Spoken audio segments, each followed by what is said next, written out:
could we be given warning at the beginning of a programme if there's going to be anything about the Beatles, as all Beatle fans can make sure to listen, and have a chance to ring up other fans to make sure they are also listening.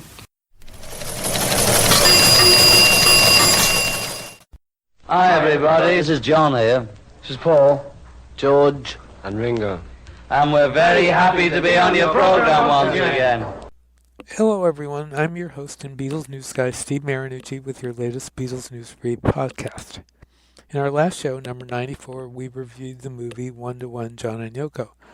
This time we'll review another film, Daytime Revolution, that came out last year, and we'll compare it to 1-to-1.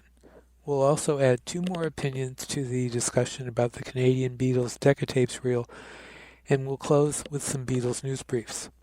But our headliner is a deep and lively discussion on the history of Vee-Jay Records and the Beatles' connection to it, with two people very qualified to discuss the songs, pictures, and stories of the Beatles on Vee-Jay.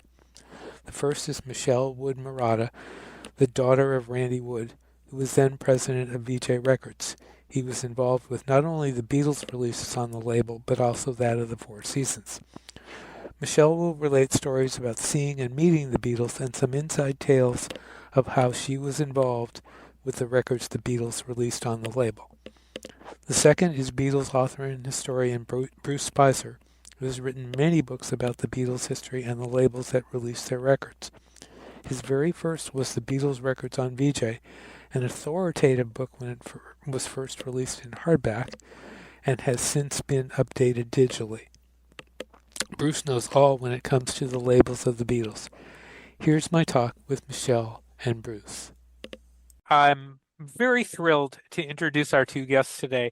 First, there's Michele Marotta, who is the daughter of Randy Wood, who was the president of Vee-Jay Records when the Beatles were on the label.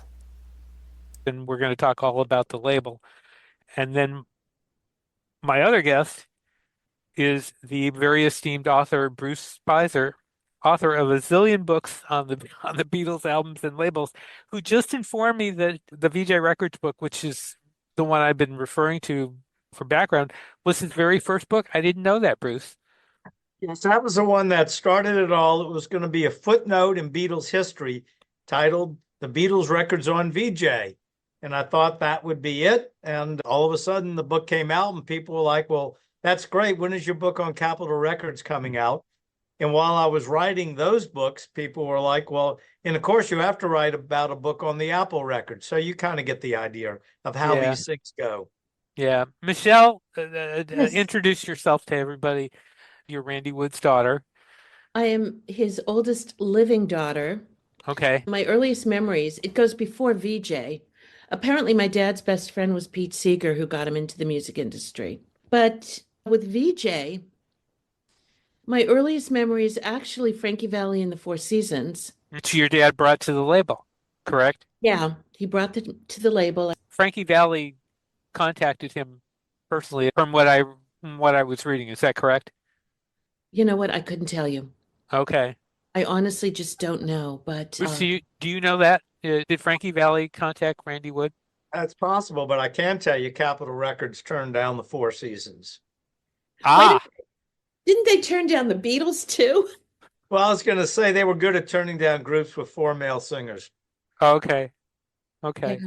But anyway, Michele, so they started with the Four Seasons, and then they picked up the Beatles, and I think, they had. that we need to give it a little bit of context because, not everyone out there knows about Vee-Jay Records. Vee-Jay Records was a gospel R&B label, right, that was based in Chicago. And so they had some success with artists like Jimmy Reed and the Spaniels. And then all of a sudden they had what were called crossover hits. When I say success, on the R&B charts. And then you had Raindrops by Dee Clark. And then you had Duke of Earl by Gene Chandler. And what this showed was that you could make a lot more money if you weren't limited to the R&B market and if you could cross over into the more lucrative pop market, which essentially, since the majority of the population of the United States was white, that was the market you were going to. And Vee-Jay also began to think that, we know now that black people will buy black records, and we know white people will buy black records. And they figured out, white people will buy artists by white, right? Recording artists, white people. Okay, it makes sense. And so by picking up the Four Seasons, that gave them a band that certainly white people would be interested in. But because the record was on Vee-Jay and because Frankie Valli's falsettos were so unique, a lot of the black stations assumed that the Four Seasons were black recording artists. So that helped get the Four Seasons not only getting airplay on white stations and top 40, records, but also the R&B stations as well. So that was something that helped out Vee-Jay. And the other thing was at the same time they were releasing the Four Seasons, they also put out a record by a British artist who was actually from Australia, a guy named Frank Ifield. Mm-hmm. And what happened there was, you have to understand how Capitol Records worked. Capitol Records, by that time, by the late 50s, was bought out by EMI, which was the world's largest recording organization. So Capitol was owned primarily by EMI, and that gave Capitol the right of first refusal for EMI product throughout the world. Any artist, anywhere in the world, Capitol had a right of first refusal. There was a guy working for Capitol named Dave Dexter, and Dexter would review foreign product and then make a decision to put it out. And so Dexter, would put out things like Cliff Richards, and it wouldn't sell. And so, okay, well, that's not selling. So, why bother with the next thing? Nothing seemed to work for him. The only thing that worked for him that sold really well was Laurie London's He's Got the Whole World in His Hands. And so the idea was, well, occasionally we put out the records, they don't sell. So when he was offered Frank Ifield on the Columbia label out of the UK, he turned it down, and Vee-Jay put it out. Vee-Jay was fortunate enough to have the same attorney as EMI in the States. And so a guy named Paul Marshall offered the record, Frank Ifield's I Remember You, to Vee-Jay. They had a licensing deal for 5 years on it. They also had a right of first refusal for other Ifield recordings. They put it out. It got to number 5 on the charts nationally. That was a pretty big deal. Mm-hmm. And so when Capitol and other companies turned down Vee-Jay's Please Please Me, Let Me Do had been turned down by Capitol, and that was no big deal at the time because the Beatles weren't very big in the UK and EMI didn't really believe in it. But after it got to 17, they realized, gee, maybe there is something to this group, the Beatles. So when Capitol and everyone else in the States turned down Please Please Me, Paul Marshall suggested to Ewart Abner, who was the president of Vee-Jay at the time, why don't you take this record and see what happens? So Vee-Jay put out Please Please Me, and it sold maybe at most about 5,000 units, but that's how it all got started. What's interesting is that the Beatles did I Remember You, Paul did I Remember You in Hamburg. And has it ever been determined how they came across that? Because that was before they were on Vee-Jay.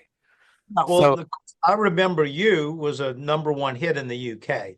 So okay. They would have been very familiar with the song. Okay. And at the time in their stage show, they wanted to show that not only could they do a couple of originals and all the great R&B classics from the States dating back to the mid-50s, but they also could do contemporary songs. They were basically like a cover band with a couple of originals. So doing the big hit, Frank Ifield's I Remember You, was, nothing any different than them doing Bobby V's Take Good Care of My Baby. Okay. Michele, when did you first hear of the Beatles? It was 1963, because I remember my parents talking about them. I believe that's when Introducing the Beatles first came out. That was actually 64, I believe, right, Bruce? Early January of 64. Right. So to put it in context, Michele, Please Please Me would have come out on February 7th, more or less, 1963, which ironically would be exactly a year before the Beatles landed at JFK Airport to invade America. And then From Me to You would have come out probably in about April of 64. You've got to remember, 63, I mean. Yeah, 63. I was young. So were we When I all. was young, that was an animal song, Michelle. We're talking Right. about the Beatles. But I also That's have hay right. fever. But I remember, the sepia cover. And my mom and I would spend hours talking about, I can't even say it with a straight face, how long their hair was. And we couldn't tell them apart. Really? Well, Yeah, it was early 60s. yeah, and the hair on introducing the Beatles was from a photo session in, about January of 63. And their hair's pretty short on that album cover picture. So it wasn't like the radically long hair of Meet the Beatles. Right. Or later. So they first came into your life around in 63. Mhm. Was the Hollywood Bowl the first time you actually saw them? Did you see them in person at any kind of an event before that? No, I was at the Hollywood Bowl concert. Mm-hmm. And in a weird world, I'm meeting people now, because I'm working with another band, who were at that same concert in the box seats, where we were, Mm-hmm. which is so weird. But I met them there. It was like a half-hour concert. It wasn't that long. Right. But, my dad's car was destroyed because people thought they were in his car. But we went to the Cinnamon Cinder and I met them there. And You actually talked to them there. yeah, and I remember saying, Put that "God, they're quickly really in old." context, there was a press conference. And when the Beatles were, I mean, it's hard to imagine this in today's world, but anytime the Beatles went anywhere in the States, they had a press conference in that city. Right. And so the one for the LA Hollywood Bowl concert, as Michelle was saying, was at the Cinnamon Cinder, and her father was there to not only rub hands with everyone, but also to present the Beatles with in-house record awards. Michelle will talk about that in a second.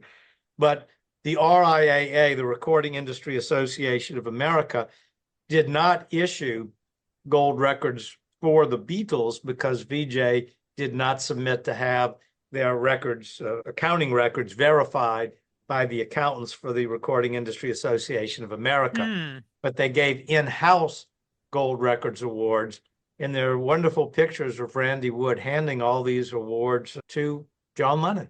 Right. You have two, I saw two in your book. One they're both with John and also Derek Taylor. Is Derek Taylor in both of them? I think he is. I believe he is. But the story, Michelle, that you told me that I'd love for you to tell the listeners here is when you and I believe some of your siblings discovered these gold record awards prior to their presentation. Oh, yeah, we were doing what we weren't supposed to do, rummaging through my parents' closet. And we found them. So our fingerprints are all over these gold records. And you can see the fingerprints on some of the photos. Actually, I have a photo here. We've all seen that picture before. That's the one that's in my book of Randy Wood presenting it to John Lennon. Do you remember anything else about that press conference? Kind of. I remember it was really crowded, but now when I look at pictures, it wasn't that crowded. My Uncle Pat was there. And just remember a lot of people. And there was another child my age there. That's really all I remember. My mom got both of us out of there quickly. Oh, so you didn't talk to any of them? I Or talked did to you? John. I talked to John for a minute. Mm-hmm. And I remember telling my dad, "Oh my God, these guys are really old," And I said they talked funny because they had that Cockney English accent. Right. Right. So And it was interesting because the gold record awards that were given in those days, gold records meant sales of 1 million units. Mm-hmm. And when I was reading Billboard, I mean, so it started to make sense at first because it said, well, the awards were for Please Please Me and Twist and Shout, Do You Want to Know a Secret, Love Me Do, and Tell Me Why. And I thought, Yes. well, the first four make sense, but Tell Me Why doesn't make any sense at all because Tell Me Why was a Beatles song Capitol had the rights to. And at first I thought, well, maybe it was for the album introducing the Beatles.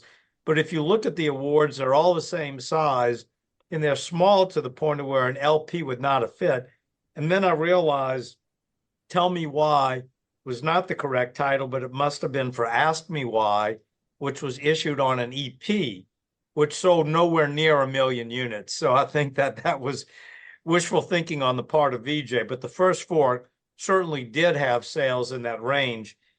And back in 2016, all those many years ago, I actually got the accounting information from Vee-Jay, the actual green ledger sheets and everything from a woman, Betty Chapetta, and she was the former controller of Vee-Jay, and she had just put all that stuff in storage. And I met with the RIAA's CPA firm in New York after being sponsored by Capitol Records, brought them the green ledger sheets, which almost no one at that firm had ever seen before, except for the managing partner who knew what a ledger sheet was. They were all looking for Excel spreadsheets. And we were able to certify that Please Please Me, Twist and Shout, and Love Me Do, and also introducing the Beatles, had sales of over 1 million units.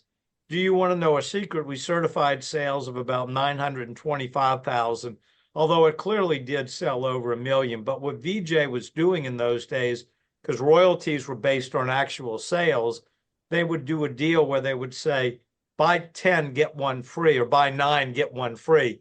So if you factor in the so-called free records that they didn't pay royalties on, they clearly sold over 1 million of Do You Want to Know a Secret? Yeah. But anyway, what it means is that those 5 records I mentioned, Please Please Me, Twist and Shout, Do You Want to Know a Secret, Love Me Do, and Introducing the Beatles were all certified gold, and all but Do You Want to Know a Secret was certified platinum, meaning sales of over 1 million units. And that was done in 2016. And if you Wow. look at this, Well, but on radio, They can't see it, but we can describe it. Go ahead, Michele. okay, these are Tolly records. They're not Vee-Jay, but Tolly Well, was a subsidiary. Yeah, well, the first one that's being shown is Twist and Shout, which indeed was on the Tolly subsidiary, as was Love Me Do. And then Please Please Me and Do You Want to Know a Secret were on Vee-Jay. The story behind that's interesting. If you think about what was going on in January of 1964, Capitol by that time has I Want to Hold Your Hand Out, which came out the day after Christmas in 63. Vee-Jay re-releases Please Please Me and puts From Me to You on the B-side. Swan starts marketing She Loves You, which they had put out in September of 63 and it flopped. And then MGM gets the rights to, My Bonnie and puts that out. So you've got 4 different labels with Beatle Records. And Vee-Jay, in the meantime, wants to rush out a new single, Twist and Shout, and doesn't want to confuse DJs, who already are dealing with Capitol and Vee-Jay and Swan and MGM. So what they do is they create a subsidiary label, Tolly, specifically for Love Me Do. And then they began issuing other records on Tolly that are more rock-oriented as opposed to R&B. And then when they put out their next Beatles record, Do You Want to Know a Secret, they put that out on Vee-Jay. And then when they put out Love Me Do a month later, that's back on Tolly. So that's why you see those labels flip-flopping back and forth. It was marketing. And as Michele, who I can see her on the image I'm looking at, is nodding her head, Vee-Jay was extremely good at marketing. This company had the rights to 16 Beatle masters, and through the creativity of Randy Wood and others, managed to release 16 different records with Beatles songs on it, with only 16 Beatle masters to begin with. Yeah, I have to say, let me interrupt. Well, I have issues with my father, but he could take nothing and make $1 million. He was incredible at marketing. And I don't know how he did it. And I wish I had even part of that skill. Yeah, Jay Lasker was also very good at that. He was part of the Yeah, Uncle Jay was incredible. And, I still talk to Marcy, his daughter. But Jay Lasker went on to be the first white Jewish guy to head Motown. Yeah. And I was devastated when he died, 15, 20 years ago? There was a lot of connection there. Ewart Abner also later on went on to do some work for Motown as well. Yeah. And, of course, Vivian and Jimmy Bracken. Yeah. Or Carter. Yeah. Vivian. Yeah, that was why the label was called Vee-Jay, Vivian James. Vivian and Jimmy. That's a good little anecdote there. And Tolly was, I think, their nephew. But what it was you had Ewart Abner was the president. Then you had, of course, James and Vivian Bracken, and the head of A&R. Oh man, I'm blanking on his name. Who was the other name I'm missing, Michelle? Oh my God, there's Steve Clark, Bob DeMaine. It was, I believe it was Vivian's brother who was doing the A&R work for them. And I don't remember his name. It's like, Yeah, it was Calvin Carter. that's it. And Calvin Carter's middle name was Tolly. And Really? if you look at, yes. And so Tolly Records was his middle name, and he also had a son named Tolly. And that's where they got Tolly from. And if you look at Vee-Jay's publishing companies, the publishing companies would take the middle name of somebody. So that was not really unusual. And that's how they came up with Tolly. It was strictly Calvin Carter's middle name. And he was head of A&R for Vee-Jay. Yeah, and I spoke to Tolly maybe 15 years ago. Yeah, me too, around 20 years ago. Yeah, he teaches finance, I guess. He's still alive. Well, he was 20 years ago. And he could tell his class that at a label whose first release sold over 1 million copies was named after him. Yeah, he could. Michelle, you saw them in '66 at Dodger Stadium, but you did not go to '65. You know why you guys didn't go to see him in '65? I have no clue. My Don't mom have took us all to overnight camp, so Oh, okay. I don't know. What do you remember about '66? Okay, my cousin and I wore our mini skirts. Okay. And we made those triangle banners. You know, one said Paul, hers said, I don't remember. But there was a lot of screaming. We still couldn't hear anybody. How far back were you sitting at both of the shows? We were in the box seats at the Hollywood Bowl. Okay. At the time, it was the stage, the orchestra pit, a pool, box seats. So you were right up in The front. pool's no longer there, and the pool has added box seats. Yeah, but at the Hollywood Bowl concert, I mean, security got us out. There were girls like running up and jumping in the pool and tearing their clothes off. And when did they get rid of the pool, Bruce? I don't know exactly when that was. Because I seem to recall when I saw Paul McCartney there, and I seem to remember that the pool was there then. Maybe I could be wrong though. They had the orchestra pit, but they no longer had the pool, as I recall it. Okay. yeah, but yeah, that I remember. Now for the Dodger Stadium show, we were second tier. Okay. I've only been to Dodger Stadium 3 times, so. And you said either time you couldn't really hear him, right? Not at all, no. You know, the first time there was so much screaming, and basically both. But Dodger Stadium's acoustics were not the best then. Could you see them very well? I had binoculars. Okay. The second time or both times? Second time. Just the second time. How close? So you could see them well the first time, but the second time you had to use binoculars. We had to use binoculars. We were very far up. I'm trying to remember because I was 66, I was 12. And I remember I wanted to look just like Jane Asher. That was your plan, to get Paul to fall madly in love with you? Yes, me, a 12-year-old from the Bronx. Wow. Wow. It didn't happen.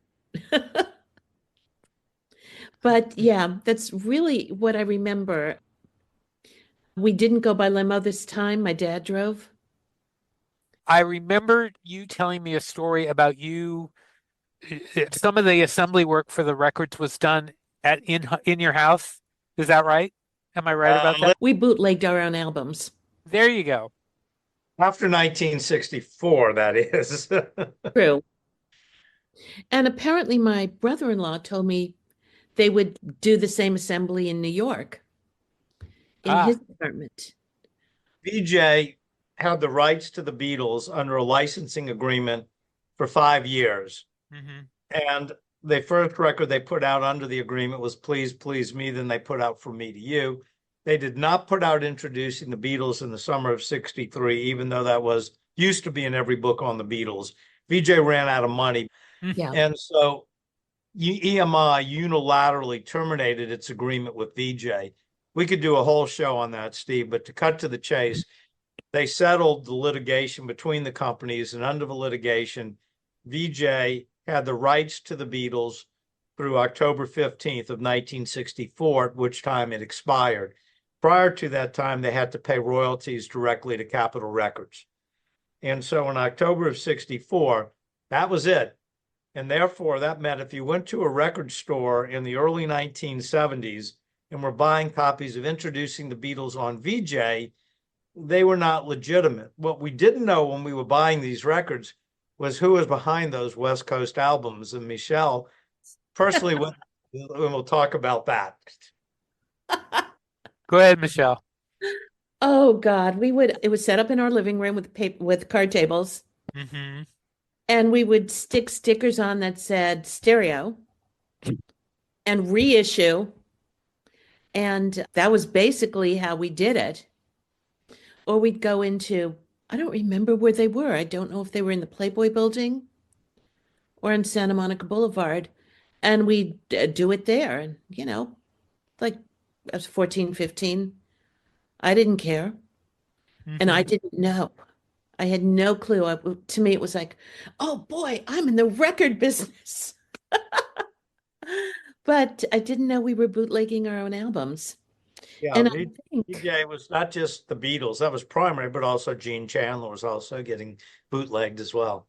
that I didn't know, but I know with the Some Beatles, Gene Chandler ones that clearly look very similar to the 1970s Vee-Jay Introducing the Beatles that were, politely said, counterfeited would be more accurate, actually. right. But with the Beatles, we had Introducing the Beatles, the two Beatle albums. Right. Yeah, the Vee-Jay- Beatles and Frank Ifield, you all were doing that as well. Yeah, we had that. We had the Beatles versus the Four Seasons. Yeah, I never saw that bootleg though. I remember seeing that legitimately, of course, but if y'all did bootleg it, it wasn't in massive numbers like Introducing the Beatles and the Beatles and Right. Frank Ifield. I remember Ifield a lot. That was one I remember seeing. Another thing that they did, and this is actually not, I don't think this is bootleg, is that Vee-Jay put stickers on the top of songs, pictures, and stories to promote the upcoming, or I assume it was the upcoming concerts. Yeah. No, I'll give you the story on that. Okay. Once again, the brilliance of Vee-Jay marketing, and probably Jay Lasker's idea, but could have been Randy's. What they did was first of all, Introducing the Beatles itself, it Mhm. reached a point where it sold about 1.2 million copies and it wasn't selling anymore. And that was in the spring of 64. And Vee-Jay knew they were not going to have any future Beatle albums to put out. One of the other things that was hurting it was the cover was not a very flattering photograph of the group. In the back of it, since they had lost the liners that EMI had sent them and couldn't ask for new ones, was boring. It just listed the names of the songs on each side. Right. Jay Lasker got the idea to put out what he described as a magazine cover. That album was called Songs, Pictures, and Stories of the Fabulous Beatles, and it was a gatefold cover, although the front flap of it was only 2/3, so that you had a picture of the Beatles on it and the title of the album, and then on the part that wasn't there, it had the four faces of the Beatles. When you opened it up, you also had information about each of the Beatles, like how much they weighed, what was their height, what was their favorite color, what was their favorite movies, what type of women did they like. You get the idea. Yeah. And they had that on that album. And if you bought that album, the record inside was Introducing the Beatles. And Capitol Records sued them for that and argued they couldn't do this. And actually, Capitol didn't get sued. Vee-Jay was told by Capitol and EMI they could not release that album. And actually, they sued to have the right to release it. And they won that because Vee-Jay had decent lawyers on that case. And Capitol argued that you can't do this. Your contract doesn't let you do, you can only put out the albums you had. And Vee-Jay said, that's all we're doing. We're putting out Introducing the Beatles in a new cover. And Capitol said, well, you can't do that. And Vee-Jay said, well, you do that all the time, Capitol. here's a Nat King Cole album with one cover, and here's that same album with a different cover.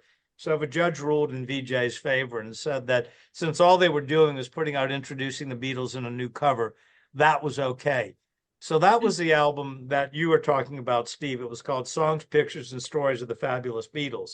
Right. So what they did was after the Beatles' appearances in the United States, they got stickers and what they called concert banners. These were not sold at the concerts.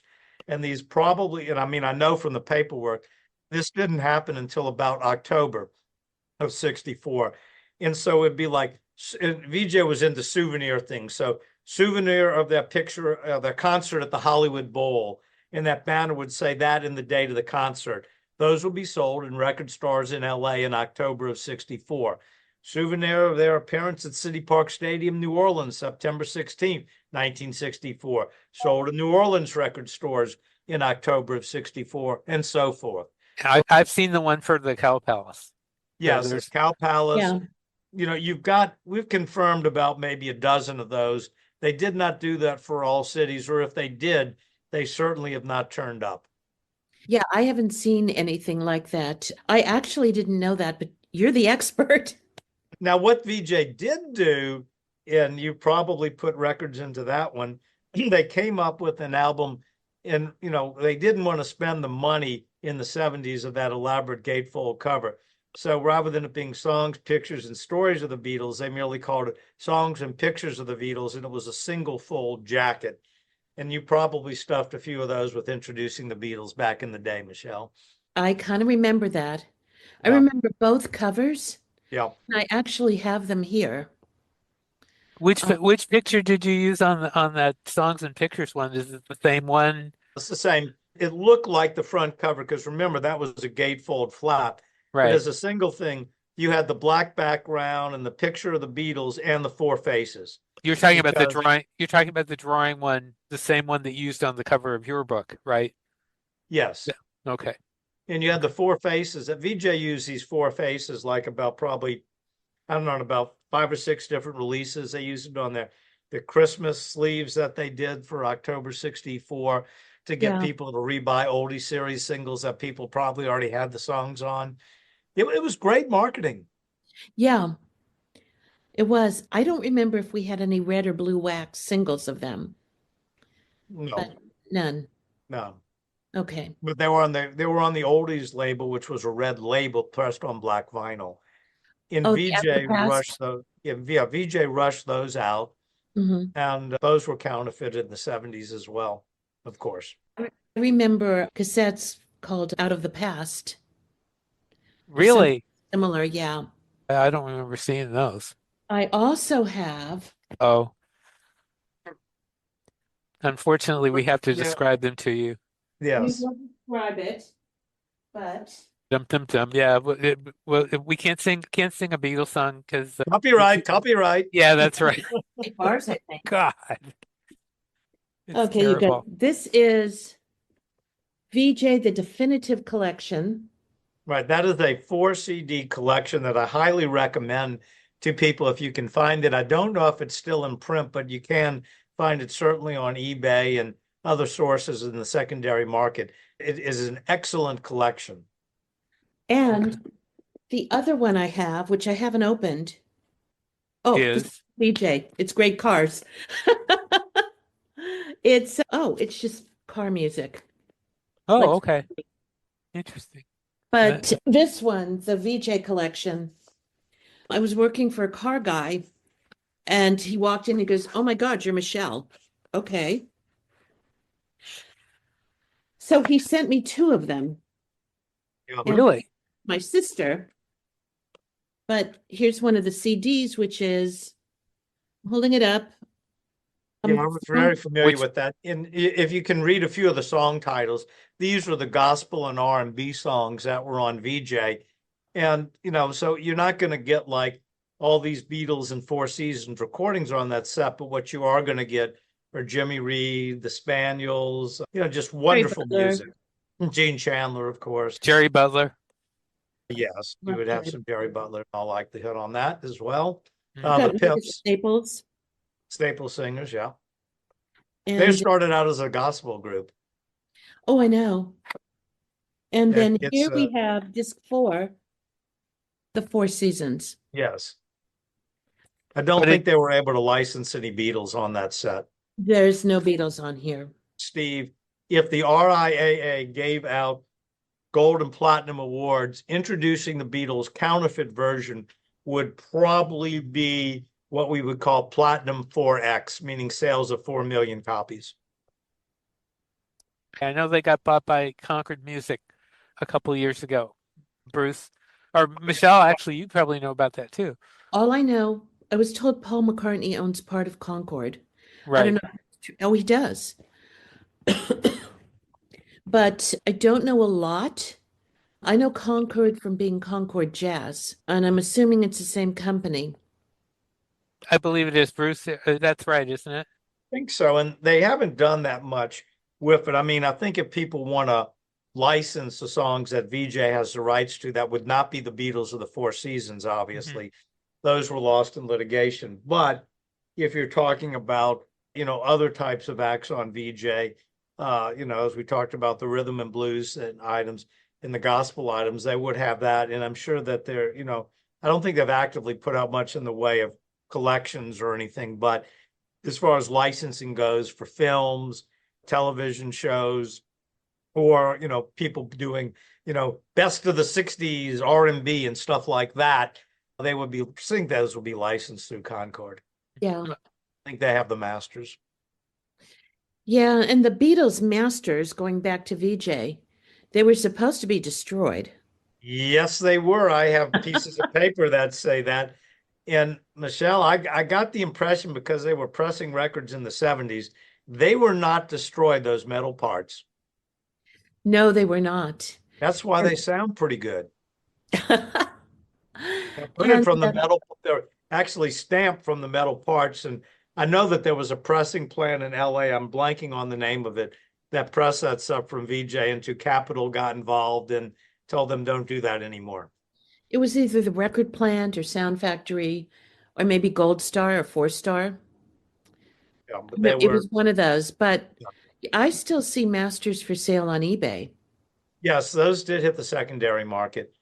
And, I just don't know. The average person buying it is not buying it to stamp Beatle singles. They're buying it for their collection as a collectible. Right. How And much? I think the sad part of all this is that had they not gone astray, Vee-Jay in the summer of 63 would have had money to continue putting out records by the Beatles and the Four Seasons, would not have Yeah. owed royalties on the Beatles and Four Seasons, would not have had those contracts terminated. Even Vee-Jay already had a pretty strong artist roster full of black recording artists. Vee-Jay would have been bigger than Motown, because not only did they have the black artists, but they would have had two of the biggest white acts selling in America, the Four Seasons and the Beatles. It's possible that, rather than Vee-Jay continuing to put out Beatles product, they may have sold the rights to Capitol Records the same way that Sun Records sold the rights to Elvis Presley to RCA, which would have given them a lot of money. And, who knows what would have happened. So very talented people. It's a tragic story. It's not all that well known. It would make one hell of a documentary. If you're listening, Tom Hanks, and would like to consult me about it, I'll be happy to work with you on it.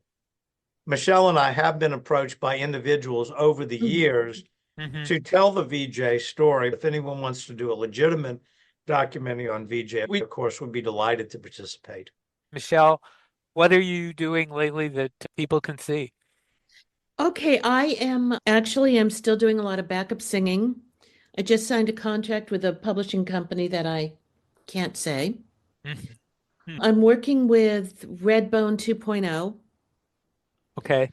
And I went back to my first career, which was actor and writer, and I'm doing red carpet photography under Studio City Now. I've got my YouTube channel, which is Studio City Now. I've got my podcast, which is Studio City Now. Okay. So that's what I'm doing, and it's supposed to be retired. I can't retire. Okay. Bruce, I know you have a book out now that you've been selling, and you have one that's going on pre-order. Why don't you talk about that? Just the short history. After doing the Beatles records on Vee-Jay, which is sold out and in the secondary market goes for hundreds of dollars, but there is a digital revised and expanded edition. My website is very easy to remember, Beatle, Beatle.net, N-E-T. So the Vee-Jay book, which is sold out, the Capitol Record books, part 1 and part 2, which cover the singles and the albums, those are sold out. And there's a digital versions of that available. The Beatles on Apple Records, both the group and the solo book, those are sold out. I have not done digital on those yet. I still have The Beatles Are Coming, which is my favorite book that tells the convoluted story of how Beatlemania evolved in America. It does have a lot of Vee-Jay stories in that book. So a lot of the things I've talked about today, you would know from that book. I did a book called The Beatles Swan Song, which covered the records on Swan, United Artists, MGM, just other kind of miscellaneous things, and the Capitol re-releases of the 70s and 80s. That book is sold out as well. And then the Beatles records on Parlophone, Beatles for Sale on Parlophone is how that one's titled. That is still available. It covers the British recordings and albums, singles, and EPs from the 60s. After that, I retired from writing Beatle books, still practicing law. And in 2017, wrote what was going to be an article for a magazine on Sgt. Pepper. And I realized the article was too long for your typical magazine, and it wasn't going to have the graphics I wanted. So for about 3 seconds, I thought I would put out a Sgt. Pepper magazine. And as soon as I thought that, I said, wait a minute, I don't know how to publish a magazine. I know how to publish a book. And so at that point in time, I put out a book, and that was going to be a book on Sgt. Pepper for the 50th anniversary called The Beatles and Sgt. Pepper, A Fan's Perspective. And after that book came out, people were like, Bruce, when's your White Album book coming out? So you get the idea. That begat an entire series of books called the Beatles Album Series. And what the books do is they take a particular album or grouping of albums and talk about how they were released in the United Kingdom, how they were released in the US. A buddy of mine, Pierce Hemmingson, writes about what was going on in Canada as well. I have Al Sussman, who is an editor at Beatle Fan magazine, write about what was going on in the world, what was going on in music. Frank Daniels writes about other things that were going on at the time. We also have the fan recollections, just like what they sound like. People write in, give us their stories. We put them in the book. And the final section in the book is detailed kind of who played what on each song and also how the songs were written and recorded. And that's essentially the latest in it. The current copy or the current book on it is called The Beatles, A Hard Day's Night and More. And the next book in the series will be Beatles for Sale to Help, which will be the ninth and final installment of that series. They're available in both PDF files through the website and also in hardcover books and special collector's editions. I encourage your listeners to go out to Beatle.net, check it out, see what you like, order a book, see what it is. I can assure you these are high quality books. They are. I want you won't buy more. I have about half. Yeah. You're taking pre-orders on Beatles for Sale to Help. Is that right? That is correct. It will ship in July, and the street date is August 11th. Right. So if you order from the website, you'll get your book earlier. The collector's editions have some nice extra goodies. They're signed and numbered and limited to 500 total, signed and numbered. The book, like, for example, the book's called Beatles for Sale to Help. Well, that was the UK albums, but in the US, and it covers the US albums, Beatles 65, Beatles 6, and then the Help soundtrack album. It also covers the Beatles Story double LP. One of the projects I worked on recently for Capitol Records and Universal Music Group and Apple was they reissued the vinyl that came out in 64 in the US, such as Meet the Beatles second album, the Beatles Stories, Something New, Beatles 65, and the early Beatles, which although it came out in 65, had recordings from that were released originally on Vee-Jay, and we included that in the set. And each vinyl edition, of course, is on pristine 100, an 80-gram vinyl, and comes with an essay. And I wrote the essays for each of those albums. Is the Beatles for Sale book the end of the story, or are you going to keep? Are you going to keep going? I'm going to take a well-earned break. I don't Good. want to get like the Who and for the third time say this is the final book on the Beatles I've done, because I said that about the Beatles Song Swung, and then after the Parlophone book I said it. So and I don't want it to be Bruce Spizer's farewell book tour #5 or anything crazy like that. But I'm certainly going to take a break, and that may very well be the last hardcover book I do. I haven't decided. Oh, Okay. you're going to keep writing. I mean, I know you well enough. You Well, cannot stop writing. So let me ask a question of both of you. oh, go ahead. Steve, favorite Beatles song? Favorite Beatles song is And Your Bird Can Sing. Bruce? It's like asking a parent who's your favorite child, but if you ask me my 3 favorite children Beatles songs, my favorite Beatles song mega hit, Hey Jude, my favorite well-known album track, In My Life, and my favorite obscure Beatles song, if there is such a thing, Across the Universe, but with a little footnote to that, any version of Across the Universe with the exception of the one on the Let It Be album. Mm. Okay. Michele, your turn. In My Life and Here, There, and Everywhere. Well Okay. done. Okay.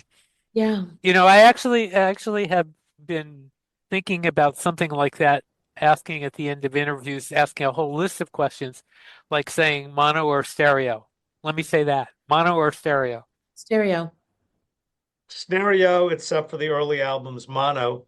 But if they do have artificial intelligence, not to create anything new, but to use to separate the parts of the songs like we're done on the Red album, the reissue of that, that would be my favorite way to listen to them as opposed to the mono on those early ones, because I think that Giles Martin and Sam O'Kell and everybody, and using Peter Jackson's technology to separate everything, and quickly what in effect what they do is they can take a mono recording and teach artificial intelligence to separate John's voice by itself, to separate John's guitar, to pull out George's voice, Paul's voice, George's guitar, Paul's bass, Ringo's drums, Ringo's voice, and not only Ringo's drums, but Ringo's bass drum, Ringo's snare, Ringo's tom, Ringo's crash cymbal, and then put all that on separate tracks and remix them. And boy, I tell you what, that stuff sounds incredible, and I'm looking forward to more of those one day. Yeah. My answer to that question, believe it or not, is I like stereo on the early albums and more mono on like Sgt. Pepper and the White Album.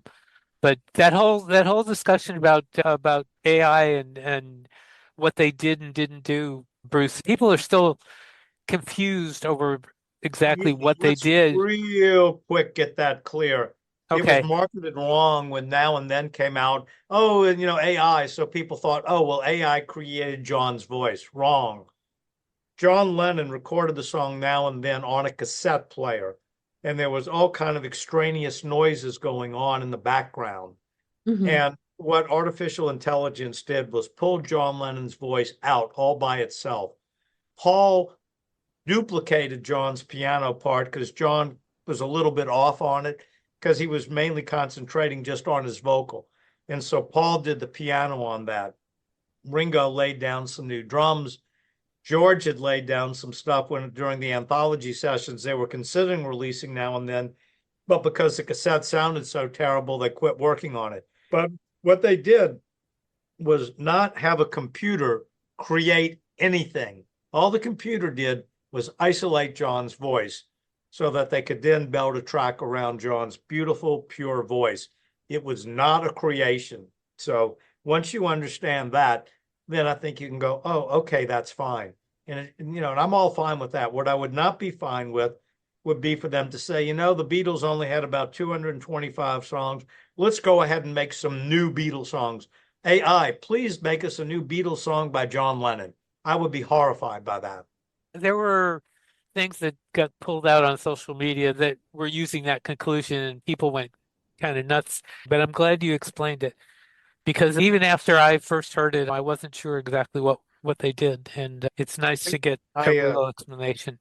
I was able to attend the listening session, screening session of it in New York, right when it was, going to be announced. Mm-hmm. And, it was just remarkable to hear it and then, have it explain, well, this is how, we did this and this. And when I saw that Peter Jackson video of Now and Then for the first time, on a nice big screen and a great sound system, it clearly brought tears to my eyes because on the part on the bridge of, now and then, I miss you. Well, that's Paul and Ringo singing that to John and George. And Peter Jackson's video visually shows what I was thinking in my head when I heard it. And then to see it, it was just remarkable. They had 3 different listening sessions that day. And because I had flown in from New Orleans, I attended all 3. And it brought tears to my eyes every time. You just reminded me of one thing that I have to ask you. I talked to Piers Hemmingson a couple of weeks ago. He mentioned that at the Fest for Beatle Fans, he saw Peter Jackson talk about the Hamburg tapes and that Peter Jackson was doing something with the Hamburg tapes. I know you're limited in what you can say on anything, but I'm just going to ask your opinion. Would you think the Hamburg tapes would be a good project for them to deal with this on? To do something similar to what they did with Now and Then on? Would you be happy with that? I would be very happy with that. I think what you have to understand about it is it's very hard to listen to the Hamburg Star Club's tape because it's a poor recording that hasn't aged well. They did the best they could with it under the technology of, the 1970s. But if you could isolate out all of those elements, I think it would be incredible. I think that the technology keeps getting better and better. And hopefully one day soon, while we're all still around, we will get the Hamburg recordings where AI was used, not to create anything, but to isolate everything to allow a proper mix. And I would love that. Yeah, I would too. Listening to some of those recordings are just fantastic. I'm going to put you on the spot for one final question. We're coming to the anniversary of the anthology. Can we, I don't want to say can we expect, but is it possible that something's going to happen? It's always possible that something will happen. I have not seen any schedule that shows that anthology is going to be repackaged at any time. So They are redoing the book. They are republishing the book. That's listed on Amazon. So, well, there are synergies in marketing, so one certainly cannot rule out anything being issued at that same time. okay. I have not seen anything on a schedule to say definitively, yes, that will happen. Okay. Well, thank you, Bruce. Thank you, Michele. This has been a great conversation from beginning to end. I thank both of you for taking the time. And what can I say? This has been great. Yeah. Bingo. I learned- Michele, you want to I say learn a lot anything? I say a lot. I learn a lot from Bruce. Because whenever I have a question, it's like, Bruce, he is the expert. Yes, he is. He is. Again, thank both of you for doing this, and we will meet again. Thank you. I'm gonna pause the recording here. With One to One John and Yoko coming out last week, we decided to take a look at Daytime Revolution. If we were to compare it to One to One John and Yoko, I think Daytime Revolution is a much more cohesive film. The John clips aren't as detached from the narrative as they were in One to One. And Daytime Revolution incorporates more reaction from John in the programs from his week when he and Yoko co-hosted the Mike Douglas Show, which is the center of this film. The Mike Douglas Show, if you aren't aware, was a daytime fixture and extremely popular back in the days when John and Yoko co-hosted the show in 1972. And their week of co-hosting garnered huge ratings, as was expected.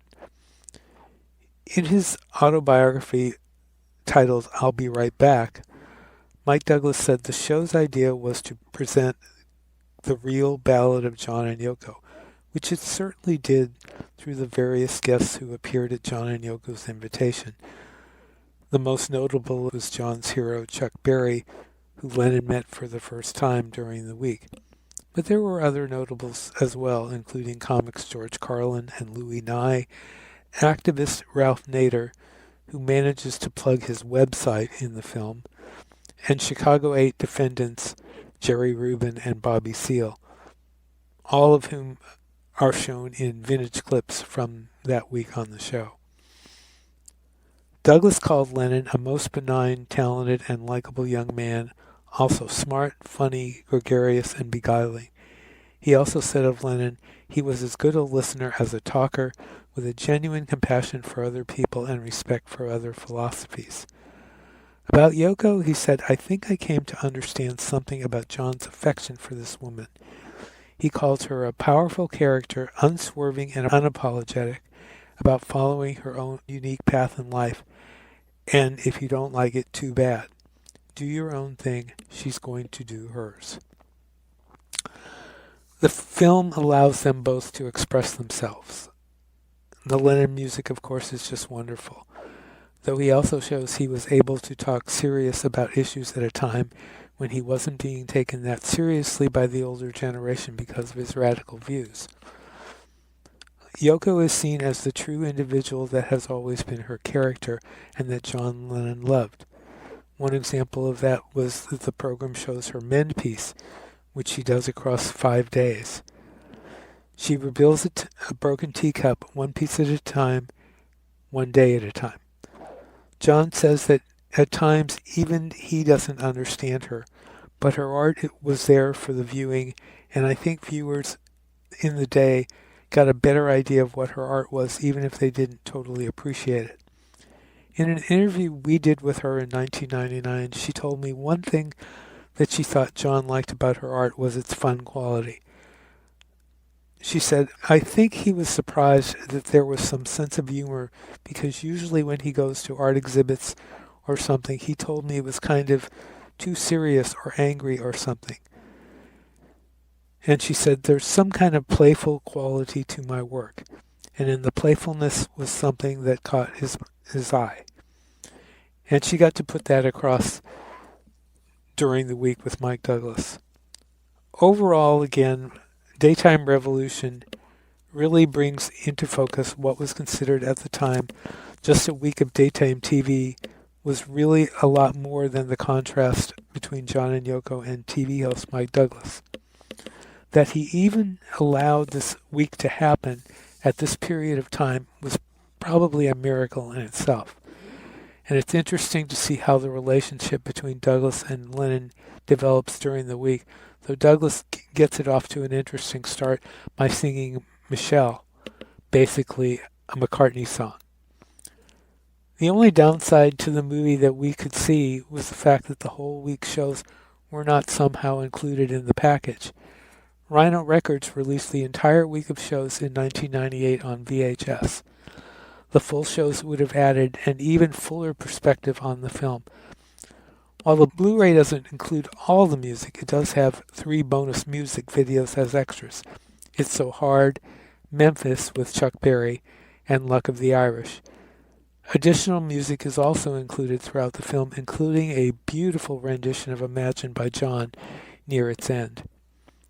The fact that the film manages to display the real importance of 2 young offbeat celebrities as John and Yoko were seen at the time is the reason to see this film and add it to your collection. Douglas's bravery in having them on for a week would probably be unlikely today. The fact that it worked, and as well as it did, was something that Douglas could never have imagined, and it makes this week a very memorable week in TV history. Now, more notes on that Canadian Decca tapes reel. We sent a note off to Alan Cozen, the former Beatles and classical music reporter at the New York Times, and he was doing that at the same time, by the way.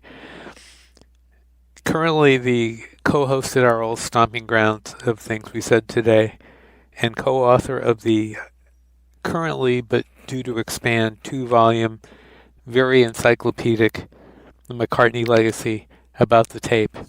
Here was his reply. He wrote, I don't really know a lot about it other than it doesn't just stand to reason that a master of the Decca audition would have been sitting in a record shop in Vancouver for a decade or at all. The argument that it sounds great and therefore must be a master doesn't really stand up to reason. It's the Decca audition. We know what it sounds like, and it has always sounded great. My best theory about what this tape is, based on what has been said about edits in some of the songs, it's a master of the Gray Market release from 1982, the one that Pete Best was behind and which, I'm sure you'll recall, had sections within various songs looped in order to extend their length.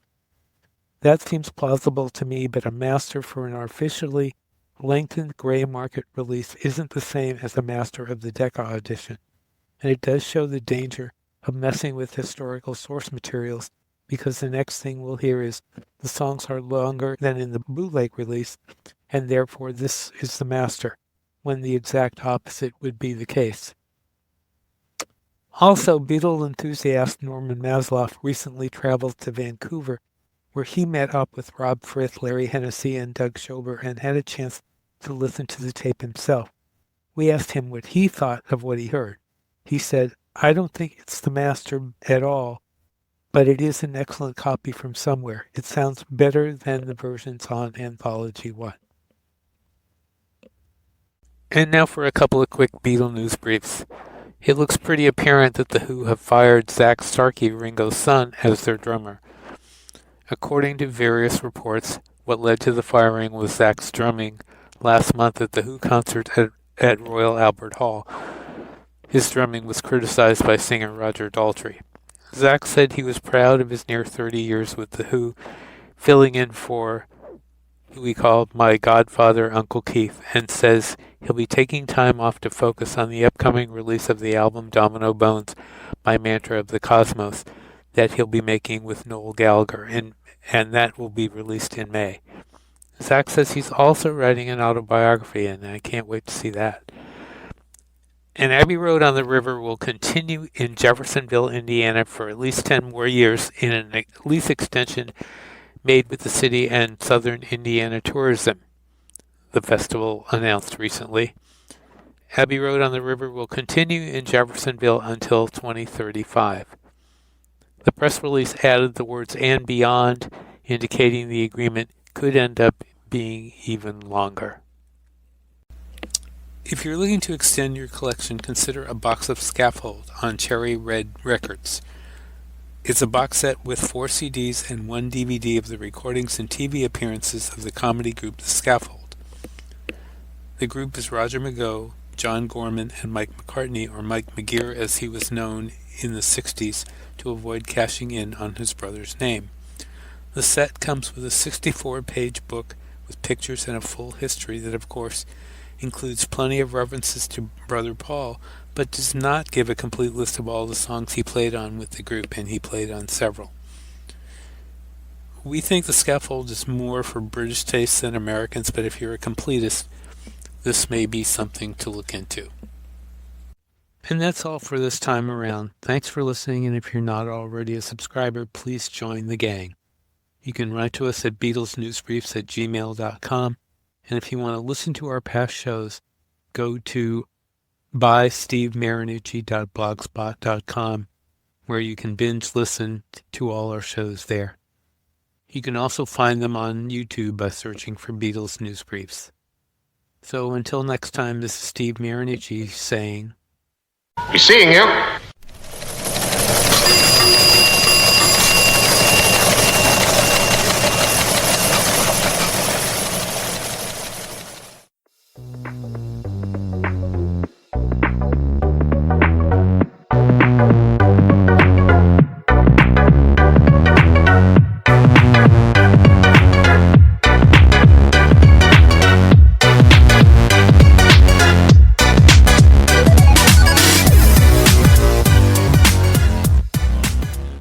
Keep that one. Mark it fab. One thing left to say. We'll see you next time.